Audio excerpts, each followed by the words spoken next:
बिस्मिल्लाहिर्रहमानिर्रहीम।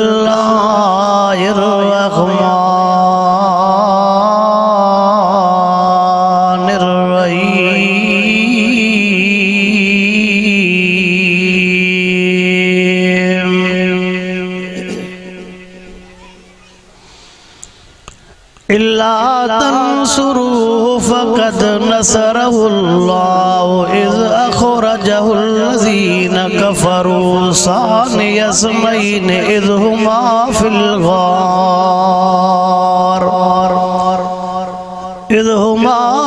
गार इज़ यक़ूलु लिसाहिबिही ला तहज़न इन्नल्लाह मअना इन्नल्लाह व मलाइकतहु युसल्लूना अलन नबिय्य या अय्युहल्लज़ीना आमनू सल्लू अलैहि व सल्लिमू तस्लीमा। सभी साथी बुलंद आवाज़ सां ते दुरूद पाक अल्लाहुम्मा सल्ली अला सय्यिदिना व मौलाना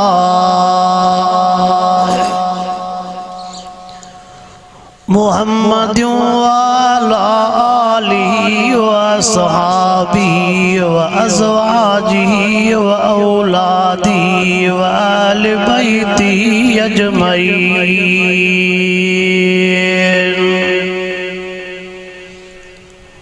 वाजिबुल एहतराम गोट मोहम्मद इब्राहिम तुन्यो ऐं गिरदो नवाजा दोस्तों मुसलमान भाइरो, रब करीम जा तव्हां सां गुनहगारन ऐबदारन बदकारन जे मथां अणगणिया एहसान ऐं मेहरबानियूं। जंहिं करीम रब तव्हां असांखे इन इदारे जे तरफ़ खां गुलाब जे गुलन वांगुरु खुशबू रखंदड़ घोटन हाफिज़न जे दस्तार बंदीअ वारे खुशीअ वारे मौके ते रब पाक हिन रहमत ऐं बरकत वारी महफ़िल मजलिस में घुराए करे क़ुरान पाक जो दीदार भी करायो आहे ऐं क़ुरान पाक जे ॻाल्हियुनि जे ॿुधण ऐं ॿुधाइण जी तौफ़ीक़ अता फ़रमाई आहे। अल्लाह सही इन इदारे खे क़यामत ताईं आबाद ऐं शाद फरमाए। इदारे जे संभालींदड़नि ख़िदमत कंदड़नि खे क़यामत ताईं अल्लाह साईं आबाद ऐं शाद फरमाए। जेके जेके इदारे जा मुआविनीन आहिनि अल्लाह साईं उन्हनि जे रिज़्क़ रोज़ीअ में बरकतूं नसीब फरमाए। वडन जलसन में सर्दन वारन दिहाड़न में 4-5 कलाक वनी ॾींहुं बचंदो आहे। बुज़ुर्ग आलम सगोरा काफ़ी हूंदा आहिनि। हिननि ॾींहंनि में जलसा 3-4 हूंदा आहिनि। मां भी अवां जे साम्हूं मुख्तसर महबूब जे मदरसे जे पहिरें शागिर्द पहिरें तालिब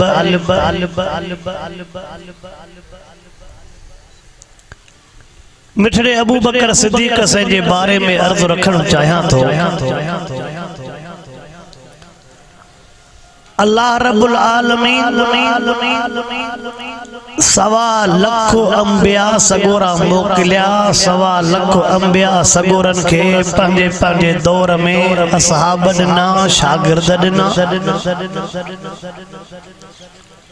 पर अल्लाह जेका मेहर कई, जेको फज़ल कयो, जेके अल्लाह महबूब सईं के शागिर्द ॾिना, अहिड़ो क़ुरान पाक में ॿिए कंहिंजे शागिर्द जो मिसाल नथो मिले। वरी महबूब सईं जे शागिर्दनि मां सोने अबू बकर सिद्दीक जे वफ़ाते इंतिहाया प्यार ते इंतिहाया सच्चाई ते इंतिहाया सवा लख असहाबन सगोरन जे लाए महबूब सईं इए न फरमायो जी मिठड़े अबू बकर जे ला फरमायो त संबूरन जा थोरा अवा त वाइद बुधंदड़ रहंदड़ हो हे सजो अलाए को अल्हम्दुलिल्लाह कुरान पाक जे तालीम कुरान पाक जे वाइदन जलसन में सदाई मुनवर रहंदो आ फकत अबू बकर सोने जे ला फरमायो त बिन जा थोरा मां मोहम्मद लाहे चुको हां पर अबू बकर तो जा थोरा मां मोहम्मद भी इनमां बुजुर्गन नुक्तो लिखियो आ जे करे माण्हू कंहिंजो थोरो लाहे न पर गाए त थोरो ॻाल्हायो इनमां बुजुर्गन नुक्तो लिखियो आ रसूलुल्लाह साईं बि फरमाया अबू बकर मां तुंहिंजा थोरा नथो लाहे सघां पर अल्लाह लाहींदो माना अल्लाह खे महबूब अर्ज़ कंदा अबू बकर जा थोरा एतिरा न जो रब तूं मुंहिंजे तरफ़ खां ला माना थोरो लाहे न त गाए त असां जेको थोरो कंदो जेको चङाई कंदो उनजी अॼु न गिची पकड़ियो त सुभाणे त पकड़ियो ई पकड़ियो थोरो ॻाल्हायो घणो थी वियो आहे थोरो मिड़े ज़रूरी आहे मिड़े कुझु न कुझु आवा सोने अली साईं जो मां कौल पढ़ियो मिठड़े अली साईं फरमायो जेकॾहिं तोसां को चङाई करे न तूं कंहिंसां चङाई करे पोइ उनजे चङाई जे बदिले जो चङाई जो इंतज़ार न कजांइ पर उनजे बुराईअ जो इंतज़ार कजांइ त उहो तोसां जल्दी चङाई जे बदिले बुराई पर पोइ चङनि चयो आहे त जेकॾहिं नस्ली खानदान हूंदो त कंहिंजो थोरो यादि कावड़जी छा ॻाल्हायो नस्ली अखर वारो खानदानी माण्हू हूंदो त कंहिंजो थोरो पर जेकॾहिं नस्ली खानदान अखर वारो न हूंदो त पोइ हुन खां ॻाल्हियूं सभई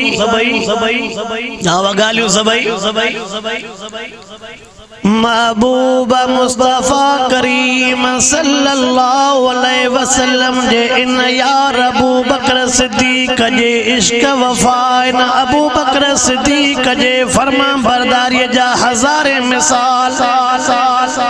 मां तफसील दे नवीदुम अल्लाहु अकबर महबूब मुस्तफा करीम सल्लल्लाहु अलैहि वसल्लम जे मथां भी घड़ियूं डुकियूं आयूं अबू बकर सिद्दीक से जे मथां भी डुकियूं घड़ियूं आयूं उन डुकिन घड़नि में बिनी जो किरदार कहिड़ो आलमन सगोरन को तव्हां ॿुधंदा रहंदा हो जंहिं टाइम ते अबू बकर सिद्दीक रज़ी अल्लाह ताला अन्हु के ज़ालिमन मक्के जे वडेरन सरदारन ॾाढी मार ॾिनी जंहिं टाइम ते ज़ालिमन सरदारन ॾाढी वडेरन मार ॾिनी अबू बकर सिद्दीक सॼो ॾींहुं बेहोश हो उन जे इश्क वफा ते त नज़र कर शाम जे टाइम ते जीअं होश आयो साहब नात में अहिड़ो मिसरो ॿुधायो सोने अबू बकर सिद्दीक जे वफा में शाम जे टाइम ते जेड़ी महिल होश आयो सॼे पासे ॾों अबू कुहाफ़ा आया खॿे पासे ॾों अम्मा उम्मुल खैरा सदको वञो अञा कलमो त उन्हनि को न पढ़ियो आहे पर विच ते बचो आहे छो त बचे जे करे पीउ माउ मजबूर थी पवंदो आहे नबी से दे कलमो न पढ़ियो पर अबू बकर छा पियो चवे अबो खीर खयूं बीठो आहे अम्मा माखी खयूं बीठी आहे हेॾो खीर भी मौजूद माखियूं भी मौजूद पर ज़ख्मी केरु आहे उन टाइम ते ज़ख्मीअ जो नालो अबू बकर सिद्दीक आहे सोणो अबू बकर पोइ चवे ते सनी खाइण पीअण हराम आहे जेसन मूंखे पंहिंजे मिठे मोहम्मद करीम सां मिलायो बाबा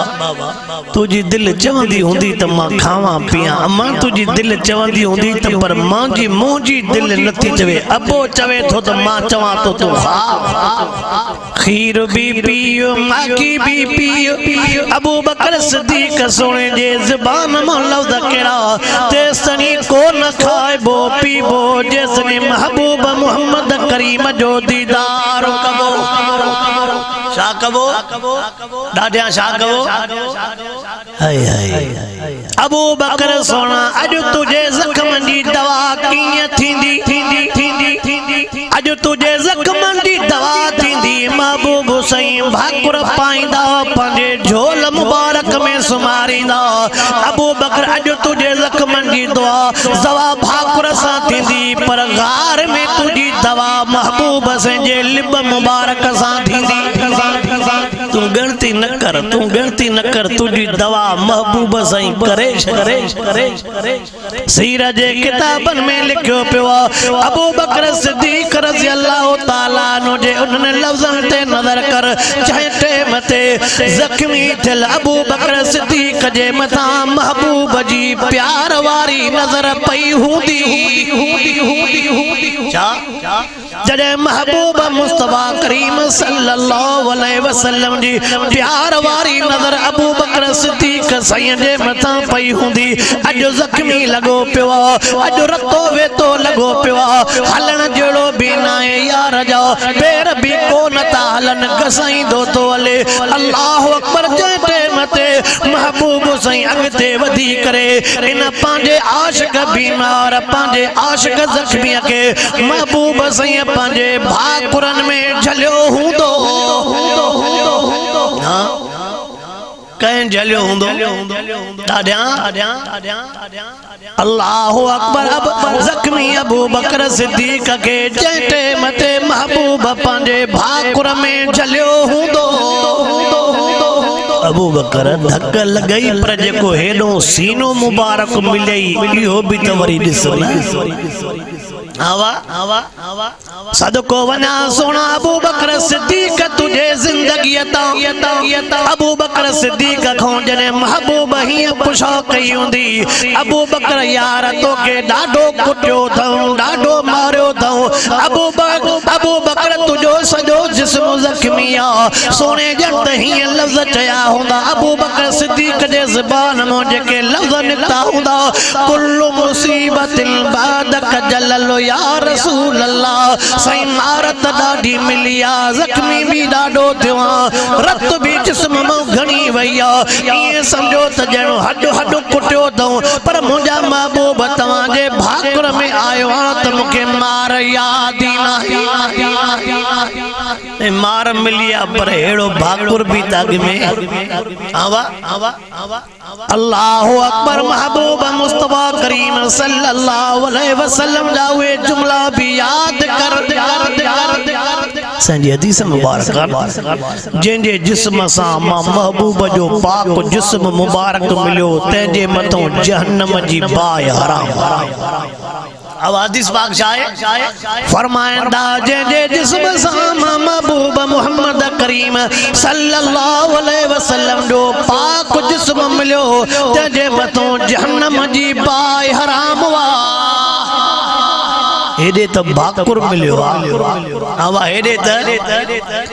जॾहिं आशिक ऐं माशूक जा सीना मुबारक पाण में मिलिया हूंदा जॾहिं माशूक पंहिंजे आशिक खे दिल जाए ॾिनी हूंदी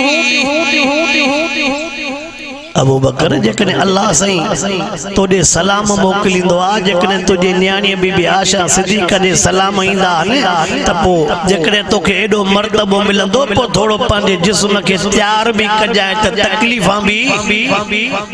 इन्नम अल उसर युसरा ॾुखनि मथां ॿुधाए तो ॾुखनि मथां ऐं मां हे बि जुमिलो चवंदो आहियां अल्लाहु अकबर यार थोरो तवज्जो त कर अबू बकर सिद्दीक़ रज़ी अल्लाह ताला अन्हु जी यारी महबूब साईं सां कॾहिं हली हुजूर साईं जी उम्र मुबारक 20 साल सोने अबू बकर सिद्दीक़ जी उम्र 17.5 साल महबूब साईं सां यारी शुरू थी अल्लाह खे एतिरी यारी वणी वई जो अॼु बि मिठड़े मोहम्मद करीम सां रोज़े पाक में भाकुरन में यारी एड़ी जो दुनिया में भी गड्डो तो दुनिया जे बुरके मटाइण खां पोइ भी तासा वारी यारी 8 फरवरी तारीख़ इलेक्शन जी बधी कोने होरिया पासा वाजा वठण शुरू किया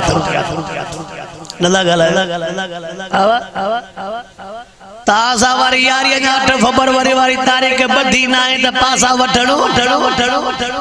साईं छोकरे जे पुट जे नौकरी जो आसरो मिलियो आ, स्कूल जो भी आसरो मिलियो आ, पीवर जो भी आसरो मिलियो आ, घिटीअ जो भी आसरो मिलियो आ। पोइ 5 साल न पा मिलनी जो हाणे इन्हनि आसरनि ते वरी चवे तो त साईं मोल साहब को होनो फिरी अचा थोड़ो अॻिते हला चुप कीअं थियो ॼण वाकई सभु ऑर्डर मिलिया अथव मां रद्द थो करायां साहु थो वञे हवाई न तव्हांखे सभु ऑर्डर मिली आहे ॼण वाकई मां तव्हांखे ऑर्डर रद्द कराइणा। अल्लाह सही शल तमासा समूरन मुसलमानन के आलमन सगोरन सा सच्ची यारी नसीब फरमाए आमीन। तचो ओ सदको वना अबू बकर सिद्दीक जटे मते सिद्दीक जख्मी के अबू बकर जेड़े यार के महबूब सही पंजे झोल मुबारक में सुमारियो हुंदो झोल मुबारक में ओ सोना अबू बकर जो आराम कर हल जज़ाउल एहसान इल्लल एहसान हल जज़ाउल एहसान इल्लल एहसान नेकिया जो बदलो एहसान सा मिलंदो आ। अबू बकर जो झोल महबूब साईं जी आ सुभाणे झोल तुजी हुंदी महबूब साईं आराम कंदा वासिती के तुझे भागन ते केर न रिसा करे जो महबूब जे झोल मुबारक में तू सुतो हुंदे। तवज्जो कर जने सोनो सिद्दीक को आका सिंह जा वियो त उनड़ा ओ छोकरा जडे सोनो सिद्दीक आका सईं जे झोल मुबारक में सुतल हुंदो महबूब साईं जी अख अबू बकर सोने जे अख में खुतल हुंदी अबू बकर जी अख वरी महबूब जे अख में दबुदा अबू बकर सिद्दीक जी अख वरी महबूब साईं जे अख मुबारक में खुतल हुंदी। इनके जख्म याद बीहंदा इनके धक याद बीहंदा इनके सूर याद बीहंदा अल्लाह अकबर। ओ सोना अबू बकर इन झोल जो बदलो तो के झोल सा ॾियणो पवंदो झोल जो बदलो तो के झोल सा ॾियणो पवंदो। मां शार्टकट करे पंहिंजो बयान पूरो तो पोकियां तवज्जो कर। अॼु अबू बकर सिद्दीक ज़ख्मी सुतो पियो वरी सुभाणे एड़ो भी मौको ईंदो हार वारे पासे दे छड़ो तवां के वठी हला न त 63 साल जिंदगी सिद्दीक सोने जी। सिद्दीक लक़ब किए मिलियो अतीक लक़ब किए मिलियो अबे अम्मा कलमो किए पढ़ियो सजे खानदान महबूब मुस्तफा करीम जे पार्टी में हुई। अबू बकर सिद्दीक जो अबो अम्मा 4 घरवारियों 3 पुट 3 न्याणियों सभई केड़े मुहम्मदी पार्टी में आ सभई शामे असा 4 भाई हुंदा चवंदा हर पार्टी में जुदा जुदा होजे पो जाडो आवाज जुदा जुदा इन कर जना जे होडो चढ़न त भी पांजो कम थे होडो चढ़न तरे भी पो एकड़ो असा मुल्लन में भी चिंबड़ाई छडीदा दागोदा एकड़ो असा मुल्लन सा भी अब तू एडे भी हुज मता मुल्लन में भी कम पवे मता न सदाई कम पवंदई पो जरे होडो रुकी धकजी पंदो कुछ भी न थिंदो उनके चंदो हाणे तू पांजन के दिस ऐ चवे न वनी दसा साईं हमादुल्ला को वठी ता जाऊं बेरा दा बजा दिस तोई मथे अने हरत हमादुल्ला हाले जी वते जो तो ब्रेक वने जो तो हरत अबू बकर सिद्दीक को वठी पांजा न तो अगते वजा ता जा मोह ही बुधाइंदा पिया बस समझा ता तुनन के आथरो चंगो मिलियो आ बे जात के न चवा छो तो गोठ तुनन जो और ता भी चंगो से असा घर पर बदनाम भी न कर हाय अगर एक जाते जलसो हो जे खैरात में वो जी न्या मुके वठी पावन पो उन चो से गालिया त वडा वडा मानू आयलन ता सियासत दे न वंजो बाकी खैरात जो फजीलत मजो मुके इनन जे फजीलत जी भी खबर आ जेनेरा तू चवे दोलो मज त वडा वडा आयल इनन जे फजीलत जी भी खबर आ शाब जो हाने पीरन जे खैरात ते आया इन मके कुल पड़या आई दुआ त कोन घुरियो पो न तो समझे त हाने फजीलत किए था अल्लाह से वाला अमल जी तौफीक यतीम जोता थी वनी ये जबा यतीम जण समझौंदा तो सब कुछ ता जो लुटी वियो हाय अल्लाह सही शल तवा सांकल में पढ़ंदड़ मुसलमान के सच्चो मुसलमान बनाए आमीन। तचो वो मंजर आखिरी गाल तो कयो होटल में पढ़ंदड़ मुसलमान वो मंजर केॾो न अजीब हूंदो हालांकि का आलिम ने नुक्तो लिखियो उन 1.25 फुट ते जेको अबू बकर सिद्दीक महबूब हसन जो वजन मुबारक खणी पातो थकियल भी अबू बकर सिद्दीक हूंदो वजन भी अबू बकर सिद्दीक खयो अकुल त चवे पो अबू बकर सिद्दीक आराम करे मिठड़ो मोहम्मद जागे वजन तकलीफ उनके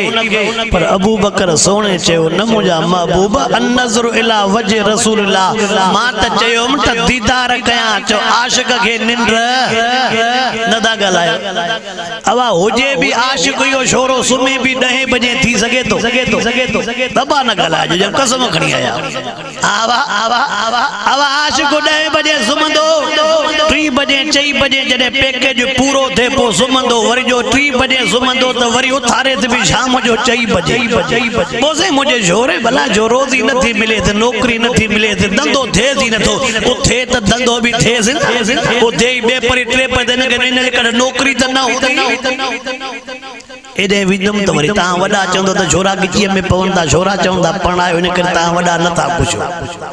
ऐ सिया घणा पैसो खर्च भी न कजो हर भर छोरन भला ठीको त ना है नी पण 25 साल में पढ़ायो पो जने 30-35 साल थी त पो मशवरो कंदा से पाण ना जागो था छोकरन जी में 30-35 साल थी त पो पाण में मशवरो कंदा से न्याणी जी उम्र वरी 35 साल थी त पो मशवरो कंदा से भला हाने पढ़ाया तो किन 2-3 साल ये बेचारे जा गुजरी विंदा वरी अल्लाह मालिका पो क़यामत में जो कोई हिसाब थी अल्लाह से चल सही समझ नसीब अबू बकर सिद्दीक रज़ियल्लाहु ताला अन्हु जे बारे में उन टाइम ते नजर कर अबू बकर सिद्दीक तो चवे सही मुंडी झोल हुजे निंड तवा कयो अबू बकर सिद्दीक जा सबई थक लही विंदा सबई थक छो अख जो फर्क अख जो हवाने ताजे तुने जे गोठ में बेचारो रात जो बीमार थी पे अबो तकलीफ थी पवे से अमर के तकलीफ थी पे पुत्र के जब बाबा वणो खैरपुर मया कंदरामो दवा वठिया मुके तकलीफ थी पे छोकरो जंदो दर्द भी घणी आ सही तबियत सुबह जो बाबा दिसंदा से पर जेकरे को दोस्त फोन कर अचो चाहे पियो पो वटू फा निकरंदी कि न निकरंदी गालायो न था जण मां बाहर जो हवा निकरंदी न अब्बे जे दवा जे लाए गाडी अमर जे ला दवा जे ला गाडी पर मां एकड़ो बियो भी जुमलो चवंदो नाराज न थी जाए अबो रात जो शाम जो चवई त बाबा ये वायदन में चवंदो अबो चवई त बाबा ये खंग जे शीशी ये दवा पर्ची दी वती हो जाए दवा अमर भी पर्ची दे अबो भी पर्ची दे या पर्ची गुम थी वेंदी पर खुद बेगम साहब भी पंजे हथन सा दे त जेकरे कंधरे वने थो त ये दवा जरूर बेजरूर वती अच जाए या पर्ची गुम थींदी या पर्ची गुम थई त पो तू ही गुम जागे दो या पर्ची गुम थई त पो तू ही हां कम दुखियो आ बार भले पाण केडी में डाड़ा हणो न बार पाण के शाबी सदायो त सभई मुझे हेठो वने जी मां उथारा व्यारा बाहर वारी डाड़ बीछया पर दर जे अंदर वारी हाक अला न था गलाए वेठा भी पाण में मरदो पर ई सभा साणा लगा पिया अल्लाह अबू बकर सिद्दीक रज़ियल्लाहु ताला जे जने झोल में आका सही सुता पिया हुंदा उन नांग जे डंग ते हलबो त भी दुगी गाल थी विंदी त भला अग में भी नांग डंग हणी सके पो उन गार में सोराख ही न बचना थी सके पो अबा गार में सोराख ही न बचना थी सके पो सोराख ही न हुजना थी सके पो पर जकरे चादर पूरी थी वने तदे भी थी सके पो ये खोल नुक्ता लिखया दो ऐ उन गार में नांग ही न होडिया थी सके पो नांग होयो त नंग ही न हणया तदे भी थी सके पो डंग है त जहर असर न करया तदे भी थी सके पो पर जेकरे डंग भी है गोड़ा हेठ न करना तदे भी थी सके पो पर रब तोखे मुके समझायो त अबू बकर जे अख जो पानी कीमती आ इन जे ला जमीन भी मिठे मोहम्मद जो चेहरो पानी जेडो कीमती उन जे ला जमीन भी पर पांजू जमीन त सब कीमती न तोणी भले कलर वारी हो जे सरी बनो न कटींदा थे ते सरी पांजो ढो ज़्यादा गला अब आइए ना अल्लाह से इंशाअल्लाह तोखे मुखे अबू बकर सिद्दीक वांगुरु सच्चाई नसीब फरमाए ओ फकत रोज़े पाक में कठो ना है क़यामत में हौज़े कौसर ते भी पो जकन सिद्दीक जा सच्चा आशिक आहियूं त च उन वांगुरु सच्चाई भी इन कुरान वारन सा कभी च उन वांगुरु सच्चाई भी इन कुरान वारन सा मां हथ न तो खणाया छो त मां भी 3-4 दफा इलेक्शन वडिए मो थियो नंढी मो थियो हथ न करे न खणाइंदो हथन वेले 3-400 माण्हू हूंदा तो पोलिंग वारे ॾींहुं बा घणा जे दुनिया में 13 पया अड़े हथ त हज़ारनि खयो इन करे हथ न खणो बस दिल जो दिल में आ त वरी सुभाणे परे को हाउस ते वरी को चुगली भी ना हे भी जलसे में बई हथ मथे खयूं बीठोई हे भी जलसे में बई हथ इन करे हथ बद न खणो दिल में रब के जो रब तू ॾिसे तो मां खाधो भी ॾाढो थी मां यको कावड़ल भी हुयो में 5 साल त हिन भेरे छड़ो अचन सयूं पर से वरी को तो हाने थोरो हुआ बिरयानी ते हिक मुर्गी जी बूटी हुंदी हाने हुनन भी कयूं इम्तिहान अथव थोरो न तो वना हेडे ओडे बस अल्लाह से मुके भी आलमन सा निभाण जी तौफीक अता फरमाए रब से अवा के भी आलमन सा निभाण जी तौफीक अता फरमाए वरी जिंदगी रही जे के नडा जलसा थीना रात जो तफसीली अल्लाह सही मुजो अचण अवा जो अचण बुधण बुधाण छल कबूल मंजूर फरमाए वाखिर दावा अल्हम्दुलिल्लाह रब्बिल आलमीन।